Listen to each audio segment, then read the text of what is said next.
Resourceful Designer, episode 136. How much should you charge for your design services?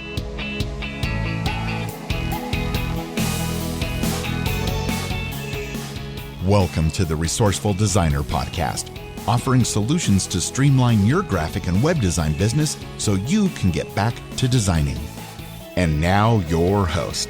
He wore a necklace for almost 20 years without ever taking it off. Then it broke, and he hasn't worn one since. Mark Dickout. Welcome to the podcast. Thank you so much for tuning in. I do appreciate you taking a little bit of time to plug me in your ears, turn me on in your car, or listen through your speakers, whatever you do. I do appreciate the time you're spending with me this week as we discuss your design business. Specifically, a way to look at what you should be charging and if you're charging enough and all that interesting stuff. I've got a little bit of a different take on it that I hope you'll appreciate. Now let me tell you, it's been an interesting week for me. I've been all by myself this week, and what a challenge that's been. My wife has been away. She comes back this weekend, but all this week I was alone and my kids are off at school, so it was just me with the 2 dogs and the cat this week. And let me tell you, that's a true test of isolation and whether or not you can deal with it when you spend several days without seeing a single person. Now, I did get out from time to time, go do some groceries and things like that, but there were a few days where I didn't talk or see another person. And that really brought back that episode I did on coping with isolation while working from home, which was episode 105 of the podcast, resourcefuldesigner.com/episode 105. But it really reminds me that it does take a certain type of person to work from home like this, especially if you're not going to be interacting with people. But I made it through, and my wife's coming home this weekend. I'll be happy to see her. So will the pets. They'll be very happy to see her as well. And things will get back to normal. Now, besides that, I've had a good week work-wise. I mentioned last week about a new client, one that I had turned away for a previous job, and they came back because they appreciated the way I dealt with them. Well, they signed the contract, and we're doing an entire rebranding campaign for their business, so I'm really looking forward to that. And I did take advantage of the fact that my wife was away, and I spent a little bit more time in front of my computer doing stuff that I normally don't get to. And one of the things I did was clean out my email inbox. I had over 9,000 emails in there. Going back to 2007 was some of the earliest ones, and I cleaned it out to empty. Now, when I say cleaned it out, I didn't just delete stuff. I created a lot of folders. I had a lot of folders or mailboxes. I'm using Mac Mail, and they're called mailboxes. I had a lot of them made up for clients, but there's some clients, like just one-time clients and that I didn't. So I did create some mailboxes, and I put them in a kind of archive folder just in case I need those in the future. But I went through all 9,000 plus emails, deleting a whole bunch of them and rearranging and organizing some others until my inbox, this is the inbox for my design business, was at 0, nothing in it. And I don't remember if it's ever been like that. So that was something I accomplished this week, spending some evenings doing that instead of doing stuff with my wife or whatever. So because she wasn't here, I spent a little bit more time in front of the computer than I normally would have. And I accomplished that big job. So that's just a couple of things that have happened to me this week. Now, before I get to the main topic, I do want to talk about this week's resource of the week. Now, you know, because I've mentioned it many times on the podcast before, and if you're in the Facebook group, I've talked about it in the Facebook group, I'm a huge fan of the Divi theme from Elegant Themes. And if you're interested in Divi, I do have an affiliate link with them that you can get it at 10% off by visiting resourcefuldesigner.com/Divi. But that's not the resource I want to share with you. I want to share the Elegant Theme blog that they have. Now, they have a great forum if you're having problems with your Divi website that you can go and ask questions in the forum or go search the forums. I can't tell you how many times I ran into a problem and I just go search the forums and there's the answer. But I want to share their blog with you. And it can be found at elegantthemes.com/blog. And whether or not you're a Divi user, they have a ton of great information for anybody who works on websites, including all stuff with Divi. For one thing, every time there's a new feature, and it seems like I can't even turn on my email without getting notification that Divi's come out with some great new feature that I can't wait to try. But all of them are listed on the blog post, so you can go back and check out some of the features. Some of the recent ones are a new hover option that they just created, so you can do different things with mouse over hovers and that. But they don't only list new features, they also list different ways to do things. And some of these are from innovative people that came out with some great ideas on what they can do with Divi. There's a really good one for creating background designs for the Divi footer bar, ways to embed a Twitch stream on WordPress. Twitch is really big right now. I haven't had to do it yet, but they've got an article if I do, as well as creating horizontal pricing tables with Divi. Divi does come with a standard vertical pricing tables, but they have a blog post there telling you how to make horizontal ones, as well as other useful things like how to get your WordPress website verified on Pinterest. So anyways, I'm not going to go over all the list of them. If you want to check them out, you can do so at elegantthemes.com/blog. But if you are a Divi user, and even if you aren't, I do suggest you check out the blog because they have some really, really good information on there. And once again, if you aren't a Divi user and you would like to give it a try, you can get 10% off by visiting resourcefuldesigner.com/Divi and signing up. And now, how much should you charge for your design services? Now, how many times have you asked yourself that question? It doesn't matter if you're new to this game or if you're a veteran designer. That nagging question is always around. How much should you charge for your design services? I've been in business for over 13 years, and I still ask that question if I'm charging the right amount. Now, there are a lot of things to take into consideration when you're thinking about this, such as the pricing strategy that you want to implement for your business. And if you're not sure what I'm talking about there, go way back and listen to episode 11 of the podcast entitled Pricing Strategies for Your Graphic Design Business. And that one you can get to at resourcefuldesigner.com/episode 11. But regardless of the strategy you want to choose, be it charging by the hour or by the project or a flat rate or even value-based pricing, you still need to figure out how much you should be charging for your services. But where do you start? How do you know if you should be charging $20 an hour or $50 an hour or $100 an hour? And if you're doing flat rate or project-based pricing, how do you know if you should be charging $500 for something like a website or if you should be charging $2,000 or more for a website?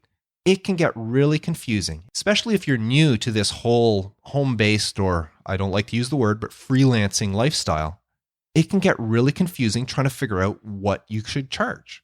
Well, today I want to share with you one way to look at things that may help you calculate what you should be charging and help you figure out what type of clients you should be going after.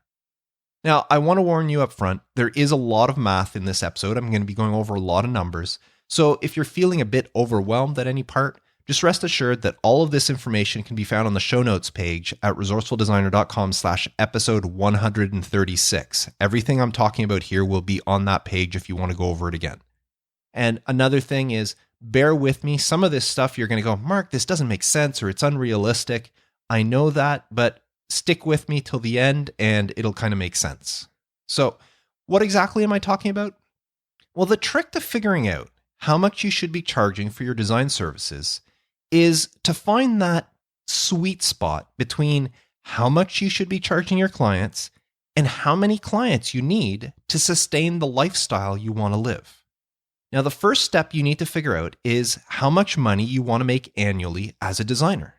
It's always nice to know that sort of thing. So choosing an hourly rate is great, but it doesn't help you if you don't actually have that annual number in mind. Now, you can just pick an arbitrary number and say, wow, I want to make $30,000 this year, or I want to make $80,000, or be really ambitious and say, I want to make $200,000 this year. It doesn't really matter what number you pick, but you should have a number. Now, there's another way you can do it is you start calculating your expenses. You figure out all the expenses you have for your business, your Creative Cloud subscription, your computer, your desk, a business license if you have it, insurance, which I hope you have business insurance, your insurance costs, and all that other stuff, as well as your personal expenses, your home, your heating, your internet, your cell phone, all that stuff. Then you add in things like how much money you want to be saving, money put aside for holidays or other expenses, even fun things like going to the movies or going out for a meal.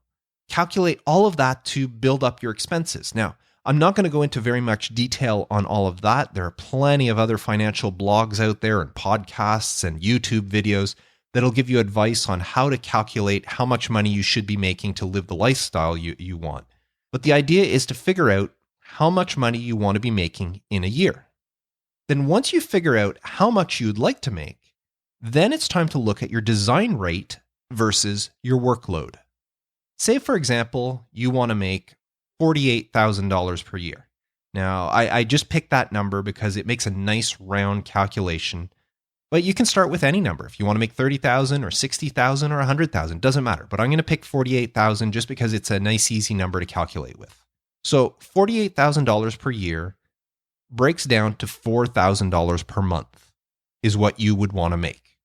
Now, you can go further than that and say, well, $4,000 a month is $1,000 per week. And that's if I base it on every month having 4 weeks. Now, I know you're going to say, well, Mark, not every month has 4 weeks. If you do that math, it works out to only 48 weeks a year. What happened about the other 4 weeks? Well, you're going to want to take some holidays at some point, and I'm being generous and giving you 4 weeks holidays out of the year. So again, this is just for calculation purposes.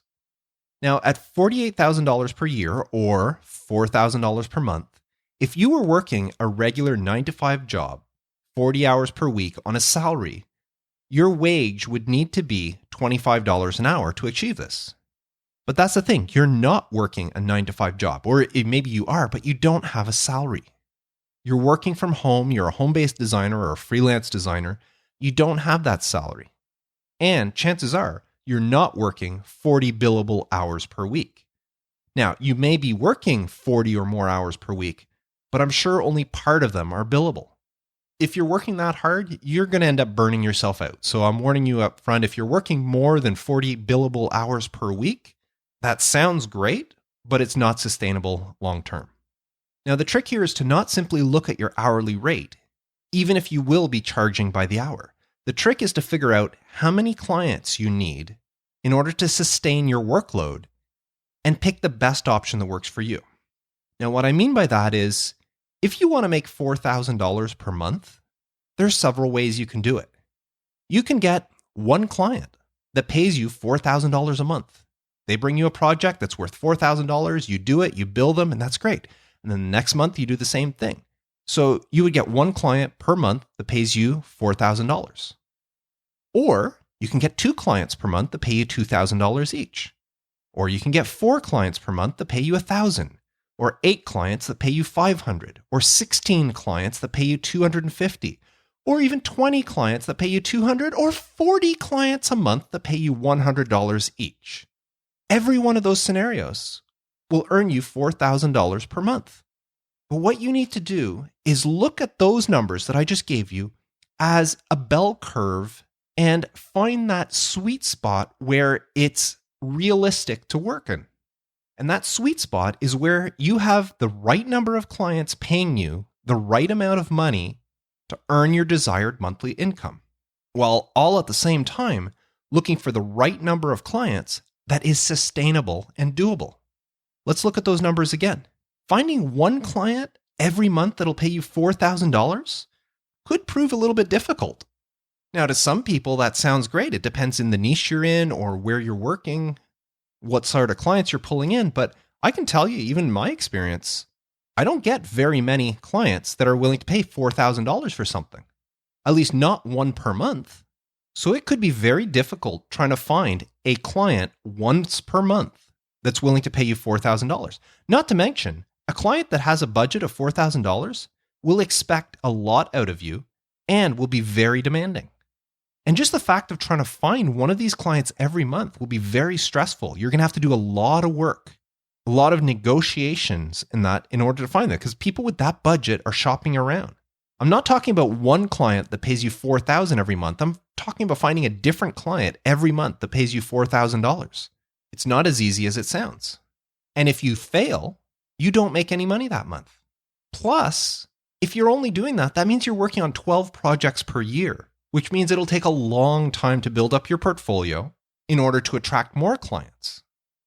Now, if we look at the other end of the scale, finding 40 clients per month that each pay you $100, that'll also be really difficult.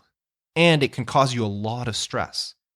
You'll need to spend a lot, and I mean a lot, of your unbillable time trying to acquire those 40 clients. Then after all the effort that you put in to onboard these clients, you still need to find the time to produce 40 pieces of work a month. That's 2 completed design projects per business day. And strange as it may sound, lower paying clients are usually the most demanding clients there are. Sounds like a nightmare to deal with, doesn't it? With 40 clients per month, your work will probably suffer because of the high workload. You won't have the time to spend to really create some nice work. There's a really good chance of you burning out because you couldn't sustain that for very long. So the idea is to find somewhere in the middle of that. And that's why I call it a bell curve. It's that sweet spot where you get a good amount of money per client, where the tasks of finding new clients isn't that difficult, and managing your client list and completing the projects is feasible. So going back to the list I gave you earlier, it takes a lot less effort to land, say, 8 $500 clients a month or 10 $400 clients a month than it does to find 1 high-paying client or 40 low-paying clients. With 8 to 12 clients, you should have the time to properly interview the clients, onboard them, do your discovery, come up with ideas, complete their projects, all without overstressing yourself. This also means you'd be producing better work because you'll have the proper time to devote to each project, which in turn will help grow your portfolio, which will make it easier for you to attract more clients in the future. So once you know that price range, where you want to go for, it's just a matter of finding clients within that budget. Now, I did talk earlier about how much you should be charging. Well, knowing that bell curve, you can now calculate your hourly rate. I'm going to use 10 clients per month as an example because, again, it's a nice even number and it's easy to do the math with. So if you want to make $48,000 a year, you would need 10 clients per month paying you $400, and that'll give you the $4,000 per month that you would need. Now, if you divide that up per week, that's 2.5 clients per week. Again, taking into consideration that a month would have 4 weeks and not the extra days, but 2.5 clients per week. Now, again, I apologize. I know there's a lot of math here, but all of this can be found at resourcefuldesigner.com/episode 136.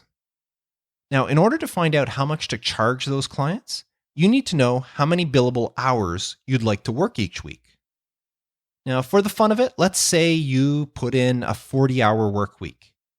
Now, of course, those are not all billable hours. Let's say roughly 15 of those hours are spent finding new clients and just managing your business, doing whatever it is you have to do to keep your business afloat. So those 15 hours are not billable, and that leaves you 25 billable hours per week. Those are the hours you actually spend designing. So with 25 billable hours per week divided by 2.5 clients, that gives you 10 hours per client per week. And you've already figured out that each client is paying you $400, so that works out to an hourly rate of $40 per hour. So to put it all together, if you charge $40 per hour for your design services, you need 10 clients per month at 10 hours each in order to earn $48,000 per year. It's all just mathematics. But of course, let's be realistic. There's no way you will ever have exactly 10 clients every month, each with a project that takes exactly 10 hours to complete. I mean, life would be great if it was that predictable and you can bank on it, but it isn't. But it does give you some sort of base to start with. If you charge 40 hours per week, you need to work 25 billable hours per week in order to make $48,000 per year. But if you want to make, say, $30,000 per year instead of 48, then you just need to recalculate your math in order to figure out. You can still charge $40 an hour, but now instead of 25 billable hours per week, you only have to do roughly 15.5 billable hours. Or if you still want to do 25 billable hours per week, you only need to charge $25 per hour. You see what I'm getting at? It's all just math and calculations. Now, the whole point of this exercise is to show you that there is a correlation between what you charge and how many clients you have that relates to how hard it is to sustain and to keep it up and to run your business.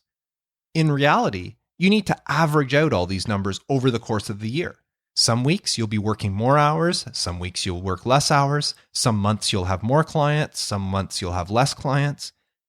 But in the end, if you average everything out, it gives you an idea of what you need to sustain in order to make the money that you want, the annual salary that you decided you want for your business. And if you look at the bell curve, you can agree that somewhere in that sweet spot where the money is still realistic and the amount of clients is not overbearing is the spot you want to be. If you do these calculations, you will have a goal to aim for and a good idea of what you should be charging in order to attain that goal. And that sweet spot is where you should aim for your business. Now, this is kind of exactly what I did when I started my business. I knew how much money I was making yearly at the print shop. I was on salary there, and I knew how much money I was bringing in per year. Now, of course, there was deduction, so I was looking at my net, how much net pocket money I actually had, not the gross that I was making, and then there was all the deductions and the government stuff that was being taken away, but how much money net I was bringing in. And I calculated that at the hourly rate I chose, I only needed to work 10 billable hours per week in order to make the exact same money that I was making at the print shop. And that was very, very attainable and feasible to me. First of all, I knew that the rate I was charging was in line because I decided to charge the exact same rate that the print shop was charging to their client. But it was a lot more than the salary that the print shop was paying me. So it worked out that at 10 billable hours per week, I was equal to the salary I was making at the print shop, which meant that anything over 10 hours was like a bonus. But let me tell you, there were weeks, especially at the beginning, where coming up with 10 billable hours a week was a little bit tough at start. But I knew through my calculations that as long as I worked 10 hours per week, or it averaged out over the course of the year, if it averaged out to 10 hours a week, because as I said, there were some weeks where I only got 8 billable hours, and there was other weeks where I had 16, 20, more than 20 billable hours. It all depended. But if it worked out over the course of the year that I averaged out to 10 billable hours per week, I was making the same amount as I had been at the print shop. So all of this to say that if you do just a few little calculations, and you can follow the example on the show notes for this episode if you want to go back and see them at resourcefuldesigner.com/episode 136.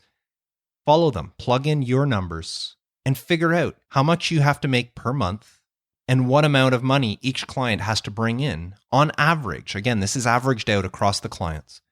But once you calculate all of that, it gives you a good idea on what you have to charge, whether you're charging a flat rate, whether you're charging by the hour or whatever. It gives you an idea of how much you should be charging for your clients. Now, what those numbers are, I can't give you that. There's so many factors involved, where you live, your situation, what your expenses are. There's so many things to calculate. But if you use that simple formula, it'll make it so much easier. So anyways, that's what I wanted to talk about today. Now, I would love to know if you ever tried to calculate how many clients and how many hours you need in order to sustain your business. Please leave me a comment on the show notes for this episode by visiting resourcefuldesigner.com/episode 136. Now, I don't have a lot of time this week. I have a job I have to get back to, so I'm going to skip the question of the week this week, but I would love to get your question. I'm running really low. I think I only have 1 or 2 questions left in my mailbag. So if you have a question you'd like me to answer on a future episode of the podcast, please visit resourcefuldesigner.com/feedback and submit your question. Now, I do want to share a beautiful iTunes review that I got. This one came in from Matthew from the USA. And he says, "Amazing. I thought I would finally write a review. Mark does a fantastic job giving advice, tips, and answering questions. He has a way of presenting the information that makes you want to listen more." Well, thank you very much for that, Matthew. I do appreciate the review so much. I love reading these things. So thank you. And it doesn't matter where you are in the world, if you want to leave a review for the podcast, you can do so in your own iTunes store. Even if you're not using iTunes, you can leave a review in the iTunes store and I will get it and I'll read it on the podcast. So thank you very much to Matthew and to everybody else who's ever left a review for the podcast. Now, I also want to thank everybody who's supporting the show via Patreon. It means so much that you are willing to part with a little bit of money, even if it's just the cost of a cup of coffee per month, in order to help support the podcast. I really do appreciate it. So that's it for me this week. I want to thank you once again for tuning in. I am Mark Decote, wishing you all the best with your graphic design business, and as always, reminding you to stay creative.